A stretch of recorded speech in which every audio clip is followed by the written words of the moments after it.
பர்திமேயு சுவிசேஷ ஊழியங்கள் வழங்கும் நற்செய்தி நேரம். தேவ செய்தி பாஸ்டர் ஆர். அகஸ்டின். இந்த நாளில் மறுபடியும் எப்போதும் போல உங்களை சந்திக்கவும் தேவனுடைய வார்த்தையை சொல்லவும் ஆண்டவர் கொடுத்திருக்கிற இன்னும் ஒரு சமயத்திற்காய் ஸ்தோத்திரம். வாழ்க்கையில் சமயங்களை தருகிறார், தருணங்களை தருகிறார். எசபேலுக்கு தவணையாக கொடுத்தார் மனம் திரும்புறதுக்கு. நமக்கு எத்தனையோ முறை ஆண்டவர் தமிழத்தில் அழைத்தும் இன்னைக்கு அநேகம் நாம் இன்னும் வரலன்னு தான் நான் சொல்லுவேன். எருசலேமில் சொன்னார், அதை மறக்கக்கூடாது. லூக்கா 13:34 எருசலேமை பார்த்து இயேசு சொன்னார், எருசலேமே எருசலேமே, தீர்க்கதரிசிகளை கொலை செய்து உன்னிடத்தில் அனுப்பப்பட்டவர்களெல்லாம் கல்லெறிகிறவளே, கோழி தன் குஞ்சுகளை கூட்டிச் சேர்க்கும் வண்ணமாய் எத்தனையோ முறை உங்களை கூட்டிச் சேர்க்க மனதாயிருந்தேன், உங்களுக்கு மனதில்லை என்று அங்கலாய்ப்பை கேட்டிருக்கிறோம். ஆண்டவர் நமக்கு தருணங்களை கொடுக்கிறார், சமயங்களை கொடுக்கிறார். ஒரு காலம் வரும், நினச்சா கூட சுவிசேஷம் சொல்ல முடியாது. ஏன்னா சரீரத்தில் நடுக்கம் வந்துடும், பலவீனம் வந்துடும். நாம் சொல்லணும்னு ஆசைப்படுவோம், நம்ம பேசுகிறதே மற்றவங்களுக்கு புரியாத ஒரு காலம் வரத்தான் செய்யும். ஆகையினால தான் காலம் இருக்கும்போதே காலத்தின் அருமையை அறிந்து நாம் அவருக்காக எதையாயிலும் செய்தாக வேண்டும். இந்த நாட்களிலே உங்களோடு ஒரு காரியத்தை பேச நான் வாஞ்சிக்கிறேன். காரணம், ஒரு சகோதரி என்னிடத்தில் நெடுநேரம் இரவில் பேசி கொண்டிருந்தீங்க. அப்போ ரொம்ப அருமையாக சொன்னீங்க, பிரதர், என்னுடைய கணவர் ஒரு நல்ல படித்தவர், சட்ட நிபுணர். ஆனால் பாருங்கள், 2 குழந்தை இருக்கிறது. 3 வயதில் ஒரு பிள்ளை, 7 வயதில் ஒரு குழந்தை. ஆனால் பாருங்கள், இத்தனை இருந்தும் நல்ல வருமானம் இருக்கிறது. ஆனால் அவருடைய புத்தியனை என்ன தெரியுமா? மனைவியை விட இன்னொரு பெண் மேலே ஆசை வைக்கிறார். இதற்கெல்லாம் கொஞ்சம் நீங்கள் இதை போல எத்தனையோ பெண்கள் கண்ணீர் வடித்து கொண்டிருக்கலாம். என் போன்ற சகோதரிகள் வெளியே சொல்ல முடியாமல் இருக்கலாம். நான் தைரியமாக சொன்னேன், ஏன்னா ஆண்டவர் அறிஞ்சிருக்கேன். ஒரு காலத்தில் என்னை திருமணம் செய்யும்போது நான் கேட்டேன், ஊழியத்துக்கு நான் போகணுன்னே, நானும் சேர்ந்து வர்றேன்னு சொன்னவர். இன்றைக்கு ஊழியத்துக்கு வராட்டாலும் பரவாயில்ல, என்னையும் விட்டு பிரிந்திருக்கிறார். சொல்லப்போனால் வெட்கத்தை விட்டு சொல்கிறேன், எனக்கு டைவர்ஸ் கூட அப்ளை பண்ணார். ஆண்டவருடைய கிருபை அது தடையாயிருச்சு. எவ்வளவு பெரிய மனுஷனுக்கும் ஒரு புத்தியினம் உண்டா என்று கேட்டீங்க. நல்ல கேள்வி. இந்த நாளிலே அதை குறித்து தான் உங்களோடு நான் பேசப் போகிறேன். எப்பேற்பட்ட மனுஷனுக்கும் ஒரு புத்தியினம் உண்டு. அதனால தான் யோபு சொன்னான், அவருடைய புஸ்தகத்தில் எழுதியும் வைத்திருக்கிறார். ஒரு வாலிபன் வந்து பார்க்க வந்தவங்கள 3 பேர் நல்ல முதிர் வயது உள்ளவங்க. ஒருத்தர் ரொம்ப இளைஞன், அவன் பேர் எலிகு. அவன் சொன்ன ஒரு வார்த்தை யோபுவின் புஸ்தகம் 32ஆம் அதிகாரத்திலே மிக அழகாக எழுதி வைத்திருக்கிறார். 9வது வசனத்திலே. நீங்கள் ஒருவேளை படித்திருக்கலாம், வாசித்திருக்கலாம், அல்லது தியானித்து கூட இருக்கலாம். எந்த பெரிய மனுஷனுக்கும் ஒரு புத்தியினம் உண்டு என்பதை இதை கேட்ட பிறகு நீங்களும் ஆமாம் பிரதர், உண்மைதான் அப்படிம்பீங்க. நல்லா படித்தவங்களாக இருப்பாங்க, எல்லாம் தெரிந்தவங்களாக இருப்பாங்க. ஆனால் ஒரு சிறு புத்தியினம் அவனை கொண்டு போய் எனக்கு அன்பானுடைய அந்த மேன்மையை பூரா குலைத்து விடும். ஆகையினாலே இந்த காரியத்தை குறித்து விளங்கிக் கொள்வதற்காக உங்களோடு நான் பேச வாஞ்சிக்கிறேன். உங்களுடைய வேத புஸ்தகத்தை எங்கு இருந்தாலும் தயவு செய்து யோபு 32ஆம் அதிகாரத்தில் 9வது வசனத்திற்கு எல்லாரும் திருப்பி எடுக்கிறீங்களா? யோபுவின் புஸ்தகம் 32ஆம் அதிகாரம் 9வது வசனத்தை அப்படி எல்லாரும் எடுக்கிற வரைக்கும். லெஞ்சத்திலே தூய்மை உண்டோ, இயேசு அழைக்கிறார். லோருள் கொண்டு நெஞ்சத்தையே இயேசு அழைக்கிறார். நெஞ்சத்திலே தூய்மை உண்டோ, இயேசு அழைக்கிறார். அருள் கொண்ட நெஞ்சத்தை இயேசு அழைக்கிறார்.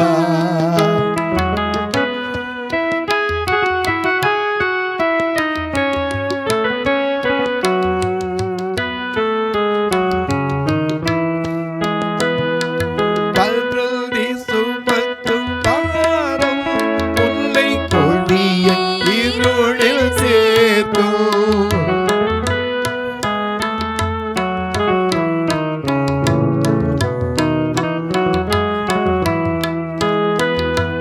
பருதி சுமக்கும் பாரம் உன்னை கொடிய இருளில் சேர்க்கும்.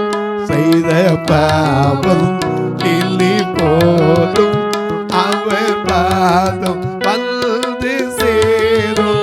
செய்த பாவம் கிள்ளி போதும் அவர் பாதம் வந்து சேரும். நெஞ்சத்திலே தூய்மை உண்டோ இயேசு அழைக்கிறார். அருள் கொண்ட நெஞ்சத்தை இயேசு அழைக்கிறார்.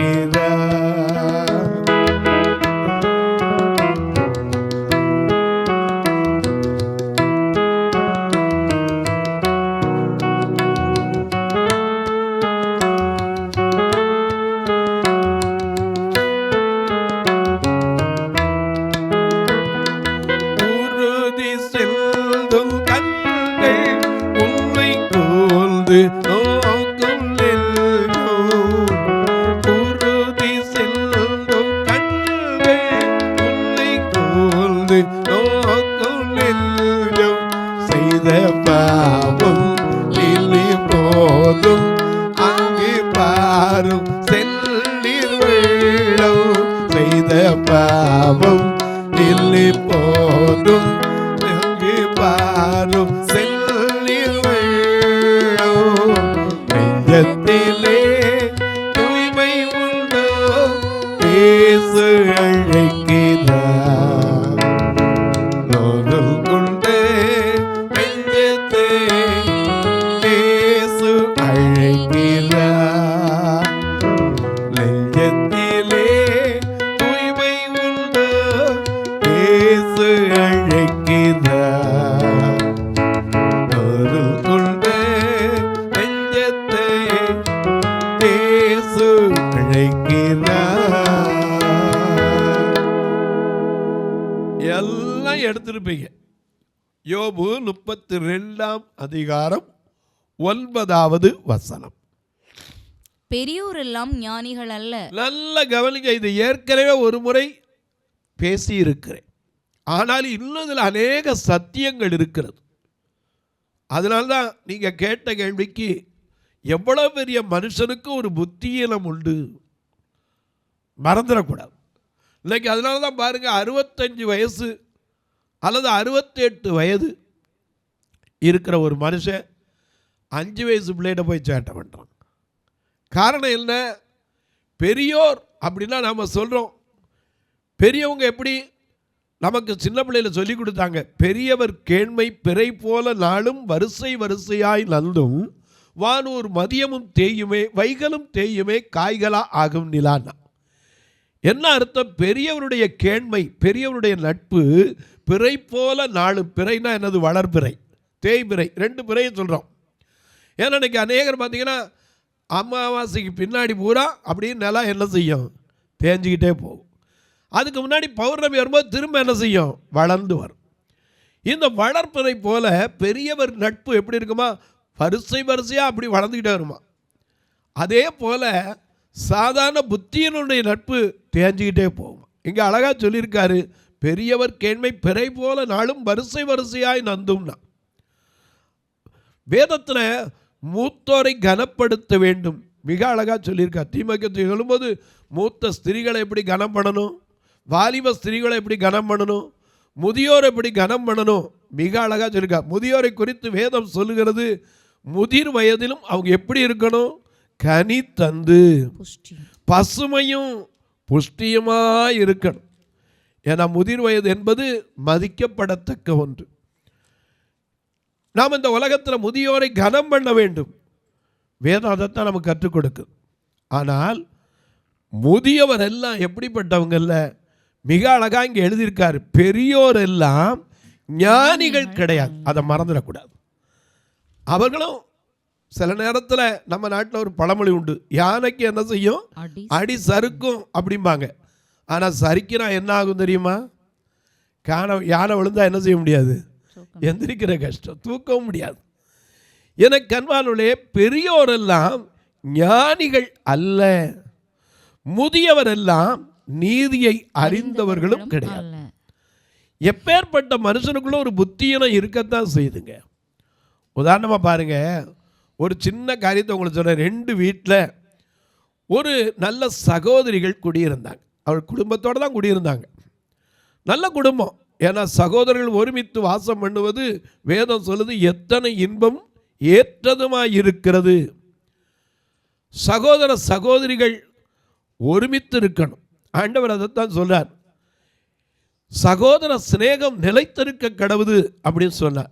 சகோதரர்கள் ஒருமித்து வாசம் பண்ணுவது எத்தனை இன்பமும் ஏற்றது. அதில் ஜீவன் உண்டு, ஆசீர்வாதம் உண்டு. வேதம் சொல்லுது, கண்ட சகோதரனிடத்தில் அன்பு கூறாத மனிதன் காணாத தேவனிடத்தில் அன்பு கூறவே முடியாது. எனக்கு அன்பானவர்களே, சகோதர சிநேகத்துக்கு அளவே கிடையாது. ஆனால் பக்கத்தில் குடியிருந்தாங்க. நல்ல குடும்பம், ஒருத்தருக்கு ஒருத்தர் அவ்வளவு ஐக்கியம். ஒருத்தர் வீட்டிலேருந்து ஒருத்தர் வீட்டுக்கு சாப்பாடு போகும், குழம்பு போகும். இந்த வீட்டிலேருந்து நல்ல பலகாரம் செஞ்சால் நல்ல நாளைக்கு அந்த வீட்டில் போகும். இதெல்லாம் நல்லது. ஆனால் ஒரு சின்ன காரியம், ஒரு நாள் என்ன செஞ்சாங்க, 2 வீட்லேயும் குழந்தை இருந்துச்சு. அந்த வீட்லேயும் குழந்தை இருந்துச்சு, இந்த வீட்லேயும் குழந்தை இருந்துச்சு. 2 வீட்லேயும் குழந்தை ஒரு நாள் ஒன்றுக்கு ஒன்று சண்டை போட்டுக்கிச்சு. சின்ன பிள்ளைய சண்டையை தாய் என்ன செய்யணும், தடுக்காட்டாலும் பரவாயில்ல, 2ஐயும் என்ன செய்யணும், சமமாக டீல் பண்ணணும். ஒரு பிள்ளைக்கு ஒரு பிள்ளை அடிச்சிச்சுன்னு உடனே இங்கேருந்து போன தாய் தான் பிள்ளைய அந்த பிள்ளை அடிச்சிருச்சுங்கிறதுனால வேகமாக இந்த பிள்ளையை தூக்கிட்டு அந்த பிள்ளையை போட்டு பட்டு பட்டு 4 அடி அடிச்சுட்டு வந்துட்டாங்க. இது சின்ன பிரச்சனை. சரி, இவங்க தான் இப்படி அடிச்சுட்டாங்க, அவங்களும் சரி தாய் தானே, அவளும் தாய் தான், சரி அவன் பிள்ளைக்கு மேலே மாற்றி அடிச்சுட்டான்னு கூட விட்டுருக்கலாம். இது ஒரு சின்ன பிரச்சனை. ஆனால் ஞானம் இல்லாமல் ஒருத்தருக்கு ஒருத்தர் பகை, ஒருத்தருக்கு ஒருத்தர் பகை. இதை மனசுலேயே வச்சுக்கிட்டு இருந்து ஒருத்தருக்கு ஒருத்தர் பேசுறது இல்லை, ஒருத்தர் பார்த்தா ஒருத்தர் திரும்பிக்கிறது. பக்கத்து வீட்டில் இருந்து ஒருத்தரை ஒருத்தர் என்னவோ கடிச்சிக்கிட்ட மாதிரி இருந்துக்கிறாங்க. இவங்க ஒரு தொழில் பண்ணாங்க, அவங்க ஒரு தொழில் பண்ணாங்க. இவங்க என்ன பண்ணாங்க, கோழி வளர்த்தாங்க. அவங்க மாடு வச்சு பால் கறந்து விற்றாங்க.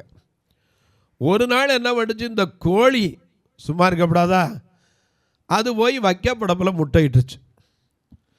உடனே பார்த்தாங்க, என் வீட்டு வைக்கப்படப்பில் உன் கோழி முட்டையிடுமா, கோழி இருந்தால் தானே. உடனே கோழியை பிடிச்சி என்ன செஞ்சாச்சு, அறுத்தாச்சு. அவங்க பார்த்தாங்க, ஓஹோ என் கோழி அறுத்துட்டியா, உன் மாடு எப்படி தீனியோடு இருக்குன்னு பார்க்குறேன். வைக்கப்படப்பில் தீ வச்சான். வைக்கப்படப்பில் தீ வச்சான்னு அவங்க பார்த்தாங்க. இவங்க வயலுக்கு தீ வச்சாங்க, விளைஞ்ச வயலுக்கு. அவங்க பார்த்தாங்க, நீ விளைஞ்ச வயலுக்கு தீ வைக்கிறியா, நான் உன் வீட்டு கூரைக்கு தீ வைக்கிறேன். ஒருத்தருக்கு ஒருத்தர் புத்தியினத்தினால எல்லாம் இருந்த ஆசீர்வாதத்தை இழந்து, சந்தோஷத்தை இழந்து, சமாதானத்தை இழந்து, ஒருத்தருக்கு ஒருத்தர் அன்பு. ஏன்னா அன்புங்கிறது ஐயா எத்தனை பெரியது. அன்பு என்பது இன்பமானது. அன்பு என்பது ஐயா என்றைக்கு அதுக்கு அளவே கிடையாது. பக்கத்தில் ஒருத்தருக்கு ஒருத்தர் அக்கா அக்கான்னவங்க. இப்போ ஒரு வீட்டுக்கு ஒரு வீடு, ஒரு சின்ன காரியத்தில் புத்தி இல்லாமல் குழந்தை சண்டை, சின்ன பிள்ளை சண்டையும் புருஷ முன்னாடி சண்டையும் ஒன்றும்பாங்க. சின்ன பிள்ளை கொஞ்ச நேரத்தில் கூடிக்கிறோம். இதை போய் பெருசுபடுத்தி கோழி அறுக்க, அவன் வைக்கப்படப்புக்கு தீ வைக்க, இவங்க வயலுக்கு தீ வைக்க, கடைசியில் அவங்க என்ன செஞ்சாங்க, கூரைக்கு தீ வச்சாங்க. 2 பேரும் கோர்ட்டுக்கு போனாங்க. வக்கீல் என்ன பண்ணார், அந்த பக்கம் ஒரு பங்களா கட்டினார், இந்த பக்கம் இந்த வக்கீல் ஒரு பங்களா கட்டினார். எதுக்கு, இவங்ககிட்ட காசை வாங்கி மாறு தட்டுவார். வரட்டு கோர்ட்டில் பார்த்துக்கிறேன், கோர்ட்டில் பார்த்துக்கிறேன், செஷன்ஸுக்கு வரட்டும். ஹல்லேலூயா. 2 பேரும் மாற்றி மாற்றி இருக்கிறதெல்லாம் விற்று என்ன செஞ்சாங்க? கொடுத்தாங்க. வக்கீல் நல்லா சொகுசா பங்களா கட்டினார். ஏன்னா அவருக்கு என்ன, இங்கே வரும்போது சொல்லுவார், வரட்டும் கோர்ட்டுக்கு வரட்டும், விடுவனா அவன் பார்த்துக்கிறோம் ஒரு பார்வை. அந்த பக்கம் போய் சொல்லுவார், அவ்வளோதான் வாய்தா. 2 பேரும் வருவான், காரசாரமாக பேசுவார். நீதிபதி அந்த பக்கம் உட்காந்து என்ன செய்வார்? பேனா வச்சு இப்படி எழுதிக்கிட்டே உட்காந்துருப்பார். கசப்பான தீர்ப்புனா பேனா ஓடிக்கணும். 2 பேரும் வாதாடி முடிப்பான். அவர் கூலாக இருந்துட்டு பாயிண்ட் எழுதிட்டு, சரி வாய்தா 3 மாதத்துக்கு தள்ளி வைக்கிறேன்ட்டு போயிடார். 2 பேரும் தோளில் ஐ போட்டு போயிட வேண்டிதான். என்னப்பா அதான் சொல்லிட்டார்ல 3 மாதம் கழிச்சுன்னு வா போவோம். எனக்கு அன்பானே, இப்படி இருக்கிற சொத்தெல்லாம் விற்று விற்று விற்று விற்று கொண்டாந்து புத்தியினத்தினால எப்படியாவது என்ன செஞ்சிடணும்? நான் பக்கம் நியாயம், ஏன் பக்கம் நியாயம் வந்துடணும். கடைசியில் இருக்கிற வயலை விற்றான், நிலத்தை விற்றான், வீட்டை விற்றான், சொத்தை விற்றான். 2 பேரும் கோழி பண்ணையை விற்றான், இவன் மாட்டு பண்ணையை விற்றான். கடைசியில் என்ன செஞ்சு?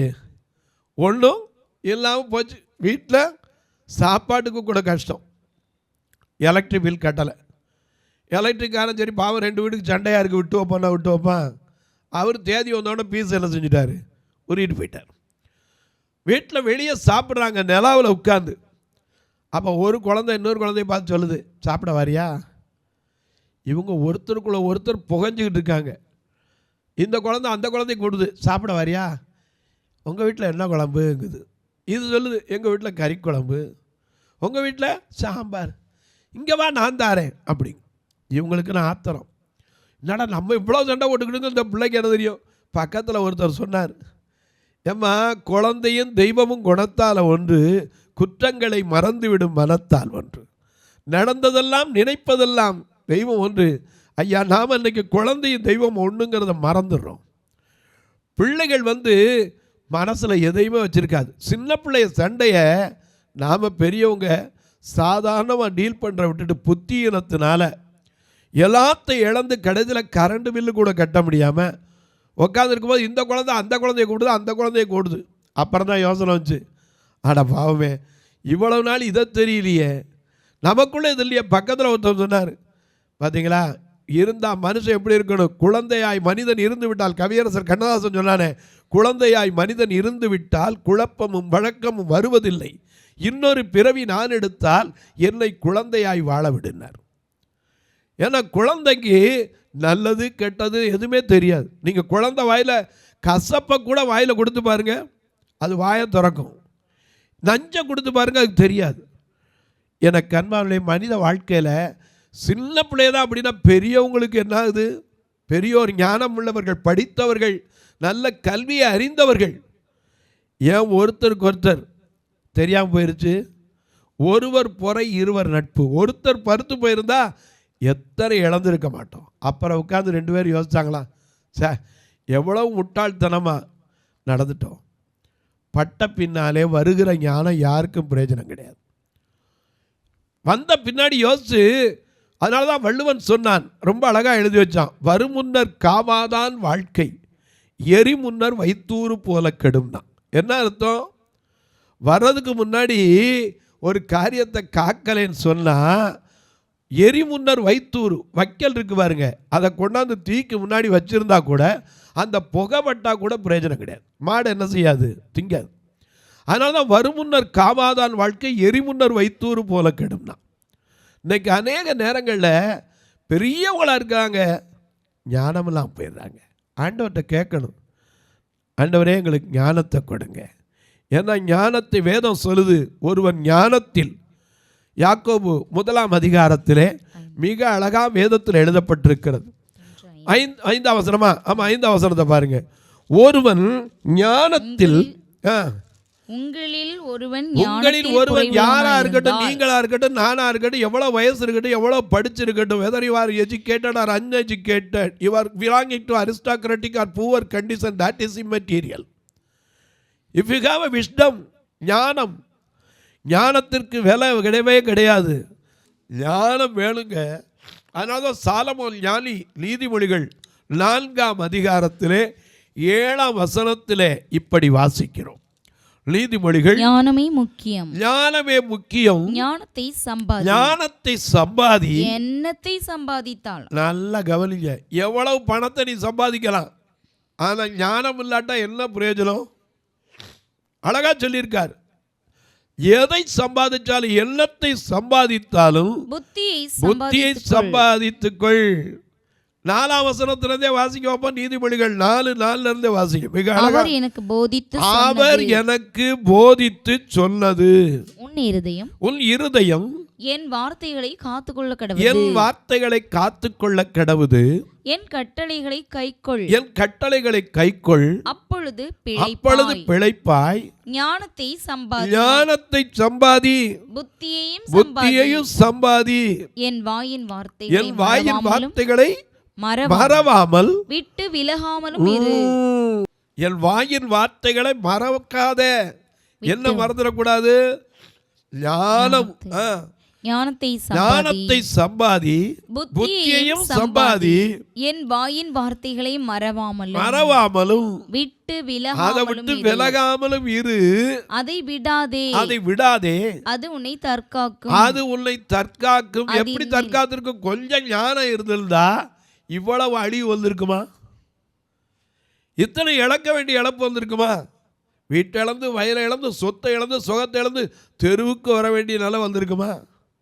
அதனால தான் இங்கே சொல்றார், என் வார்த்தைகளை மறவாமல் என்ன செய்ய? மறவாமலும் விட்டு விலகாமல் இரு. அதை விடாதே. அது உன்னை தற்காக்கும்னா தன்னையே காக்கும். அதின் மேல் பிரியமாயிரு. அது உன்னை காத்துக்கொள்ளும். ஞானம் முக்கியங்க. அன்னைக்கு அந்த குடும்பத்தில் கொஞ்சம் யோசிச்சிருப்பாங்கன்னா, 2 பேரும் கல்யாணம் ஆகி 2 பேரும் குழந்தை பெற்றவங்க, சின்ன பிள்ளை இல்லை. ஆனால் 2 பேருக்கும் தெரியலை. ஒருத்தராவது விட்டு கொடுத்து போயிருக்கலாமே.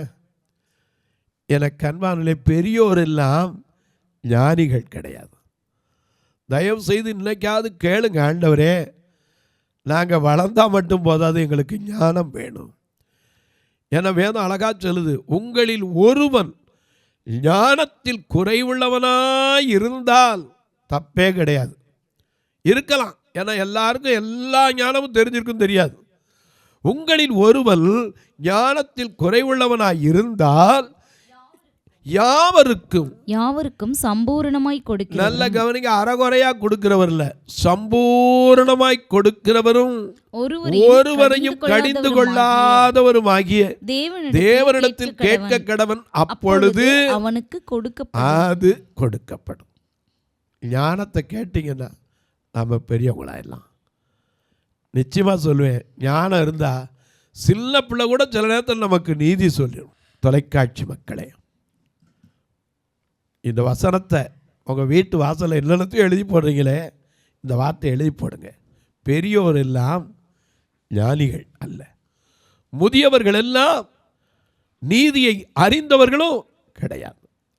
இதை அறிந்து ஞானமாக நடந்தோம்னா நம்மை தற்காத்து கொள்ள ஞானம் உதவும். தொலைக்காட்சியில் பார்க்கிறவர்களே, இந்த நிகழ்ச்சியை நாள்தோறும் பார்க்குறீங்க, கேட்குறீங்க, சந்தோஷம் அடைகிறீங்க. குடும்பங்களுக்குள்ள ஞானமாக நடக்க முடியுதா? குடும்பத்துக்குள்ள புருஷன் எப்படி இருக்கணும், மனைவி எப்படி இருக்கணும், பிள்ளைகள் எப்படி இருக்கணும், இந்த ஞானம் வேண்டுங்க. ஏன்னா புருஷன்கிறவர் யார்? ப்ரொமோட்டர், ப்ரொவைடர்னா என்னது? எல்லா தேவைகளையும் சந்திக்கிறவர். ப்ரொமோட்டர் எல்லா தேவைகளையும் கொடுக்கிறவர். முதல்ல ஞானத்தோடு இருக்கணும். ஒருவேளை மனைவி அப்படி இருந்தால் கூட புருஷன் சொல்லலாம், ஏம்மா இதெல்லாம் சின்ன காரியம் விட்டுரு அப்படின்னு இருந்தால். தொலைக்காட்சியை பார்க்கிறவர்களே, இந்த நிகழ்ச்சியை பார்ப்பதோடு விட்டுறாமல் ஒரு வார்த்தை நீங்களும் ஜெபிங்க. கர்த்தர் ஏவினால் நீங்களும் இந்த ஊழியத்தை தாங்கலாம். இந்த ஊழியமானது முற்றிலும் பார்வையற்ற மக்களுக்காக, பார்வையற்ற மக்களை கொண்டே தேவன் வைத்திருக்கிறார். எப்போவாவது டைம் கிடச்சா எங்கள் ஆலயத்துக்கு வந்து பாருங்கள். சபை முழுக்க 2 கண்ணுதிரியாக தான் இருப்பாங்க. இவங்களை திருநெல்வேலியெலாம் கூட்டு வர்றதுக்கு மட்டுமே ஒரு வாரத்துக்கு 4000 ரூபா வேன் வாடகை மட்டும் கொடுத்தா கூட்டு வரோம். ஏன் பிரதர் அப்படி? 2 கண்ணும் தெரியாது, இல்லைன்னா அவங்களே வந்துடுவாங்க. இவங்களை கூட்டிகிட்டு வந்து சாப்பாடு கொடுத்து சத்தியத்தையும் சொல்லி எப்படியாவது இவர்களும் பரலோக ராஜ்யத்துக்கு கொண்டு சேர்த்துடணும். நீங்களும் கர்த்தர் ஏவினால் இந்த ஊழியத்தை தாங்கலாம். உங்கள் பிறந்த நாள், திருமண நாள் போன்ற நல்ல நாட்களிலே, உங்கள் வேலையில் உயர்வு கிடைத்த நாள், ஒருவேளை உங்கள் குடும்பத்தில் பிள்ளைகளுக்கு நல்ல வேலை வந்த நாள், ஒருவேளை பல நாள் காத்திருந்து நீதி கிடைத்த நாள், இப்படிப்பட்ட எந்த காரியம் இருந்தாலும் தங்களுக்கு அன்பான இழந்து தவிக்கிற அந்த நிறைவு நாட்கள், இப்படிப்பட்ட நாட்கள் வரும்போது கர்த்தர் உங்களை ஏவினா ஒரு நாள் உணவு கொடுக்க உதவலாம். ஒரு 100 பேர் 50 பேருக்கு, ஒரு 10 பேருக்கு 20 பேருக்கு ஊன்றுகோல் கொடுக்க உதவலாம். ஏன் ஒரு கட்டுமான பணிக்கு உதவலாம். பார்வையற்றவர் மரித்தா கூட சொந்தக்காரன் கை நீட்ட மாட்டான். இந்த ஃபியூரல் காரியத்துக்கு உதவலாம். எப்படி பிரதர் தொடர்பு உள்ள? இதில் 2 நம்பர் வந்துக்கிட்டே இருக்கும்.